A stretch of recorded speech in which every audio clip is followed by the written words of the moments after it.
Hello बच्चों, हमारा question है a wall is made of equally thick layers A and B of different materials. Thermal conductivity of A is twice that of B. In the steady state, the temperature difference across the wall is 36 degrees Celsius.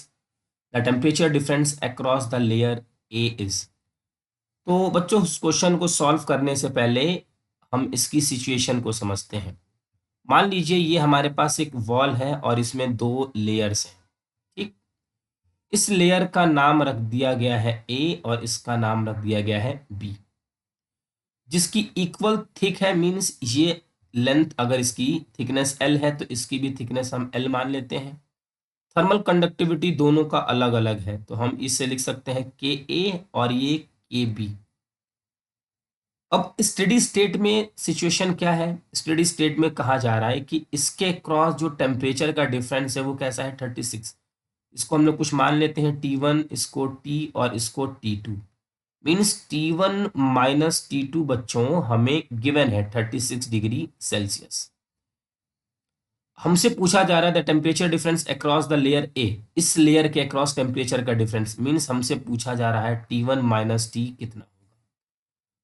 तो एक छोटा सा concept समझिए बच्चों कि steady state में क्या होता है कि यहां से जाने वाली जो भी हीट करंट होगी, जो भी हीट होगी, वो यहाँ पे सेम होगी. यहाँ की हीट और यहाँ की हीट सेम होगी. इसमें स्टेडी स्टेट की कंडीशन में तो हम ये कह सकते हैं यहाँ की हीट के a delta T by L, इसको K1 या फिर के ए. उसी तरीके से ये हो जाएगा k b a delta t upon L.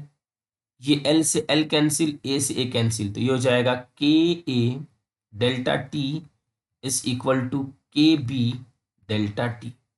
बच्चों हमें यहाँ पे गिवन है thermal conductivity of A is twice that of B.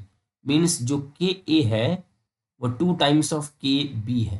यहाँ पे वैल्यू पुट किया जा सकता है 2 K B delta T is equal to के बी डेल्टा टी.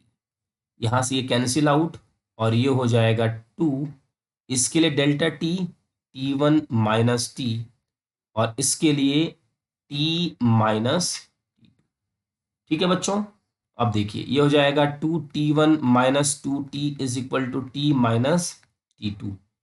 यहाँ से लिखा जा सकता है 2T1 इज इक्वल टू, इसको उस तरफ लेके जाएंगे, इसको हमारा उस तरफ लेके जाएंगे तो क्या हो जाएगा 3T माइनस T2.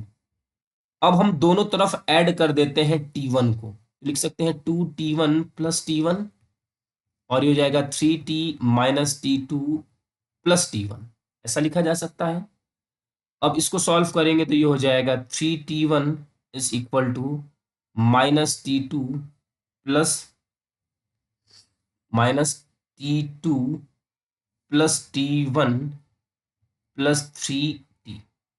ऐसा लिखा जा सकता है बच्चों. ये हो जाएगा 3T1 is equal to T1 minus T2 plus 3T.